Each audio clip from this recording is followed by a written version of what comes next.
Good morning, Philippines. Hello, world. Good morning, Philippines. Where's Mike? Good morning, Philippines. Yeah. Time check, 7:34 sa kotse. 7:34 sa ating relo. So, good morning. Today is June 21, 2024. Biyernes. Araw ng Biyernes. So, I'm Oscar. This Millennial Memo. Personal stars of Millennial Government employee living here in the province of Nueva Ecija. So, yeah, just to share with you our event yesterday. No?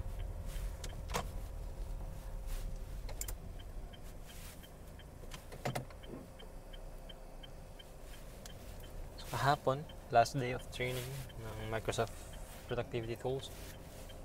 Productivity tools using the Microsoft Office Suite. Okay. So, yeah. Okay naman. So, mula Tuesday ng hapon, no, hanggang sa Webes ng umaga, pure Excel. Kasi kami, ang aming naging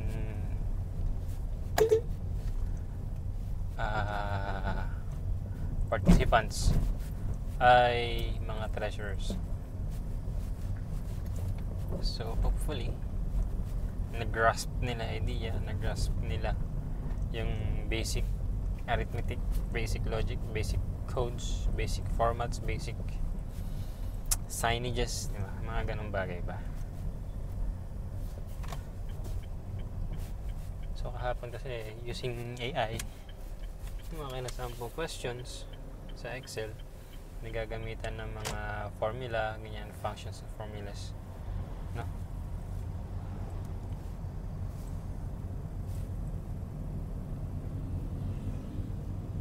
Ay, naging productive naman, no? Nakita ko naman yung participation nila, yung collaboration nila, yung cooperation nila between them, syempre. And syempre yung tawag dito, pagtutulungan nila sa pag-solve ng problem. So, nangyari, okay naman na. And sa hapon, kinabunan,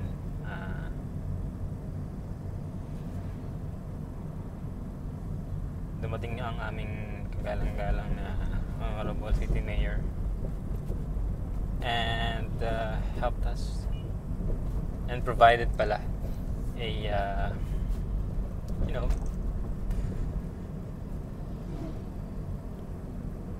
message, closing message for the participants, and also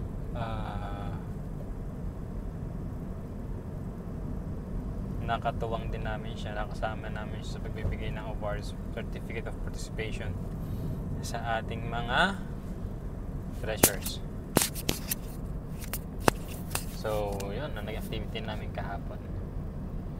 So, ngayon naman, ngayong umaga, ngayong araw na to, trabaho ko ngayon is gumawa ng mapa. Gagawa tayo ng mapa. And using Quantum GIS, again, tayo ng mapa. It's been a long time since I mapped, no? Noon lang nagtuturo ako.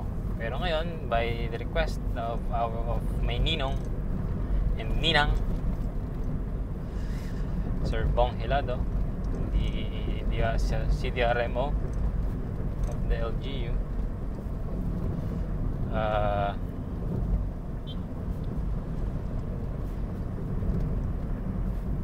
and the CPDC, Ninang March. Patay na mapa. It is for the barangay. SGLG barangay hazard maps. Siwalay ang flood, hiwalay din ang landslide. So, I think kaya naman siya matapos today. Depende sa sipag ko. Pero kung tututukan, kaya tapusin maghapon.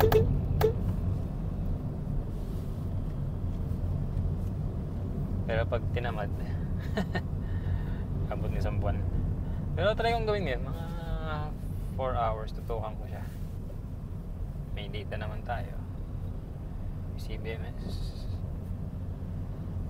After ng CBMS, meron tayong hazard map from MGB. Yung hazard map ng MGB, matagal-tagal na rin yun eh. Hindi na kung may bago. 19 barangays, I think. Kaya yan.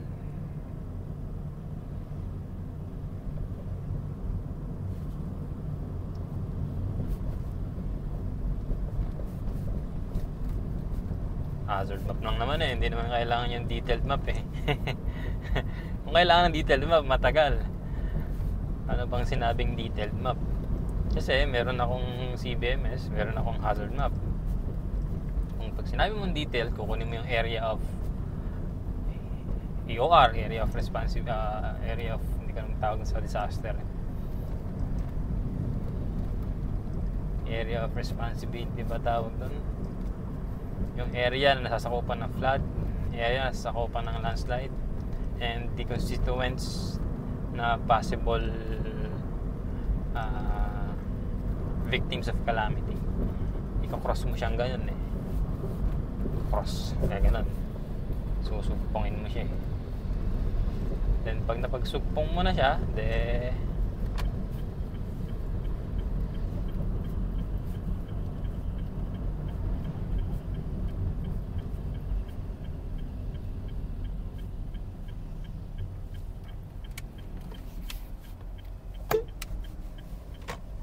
gawin ng paraan, yun na. As easy as 1, 2, 3.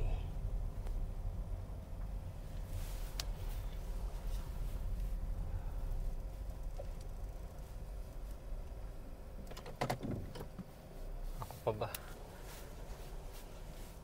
Basic. Depende lang kasi sipag ng tao yan eh. Pero kung tutukan nga, wala pang 3 oras matatapos na. May data naman. Anyway, I'm here na. Hindi ko alam kung nakailang episode na ako, but thank you for watching. Kahit pa paano, may mga 3 views, 4 views naman tayo nakukuha. Okay na yun. Diba? Kasi mo sa ako na best wala.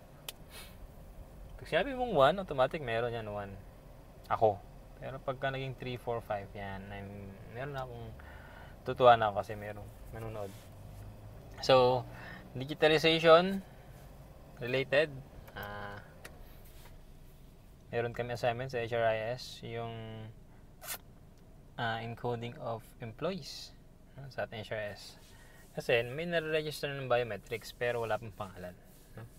Hindi pa namin natatag yung bio ID sa employee ID. Yun lang kasi yun ang kulang. So, the rest, okay na.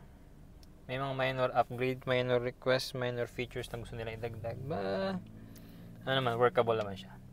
So, yun lang ang concern namin, HRIS, no more no less. Yeah.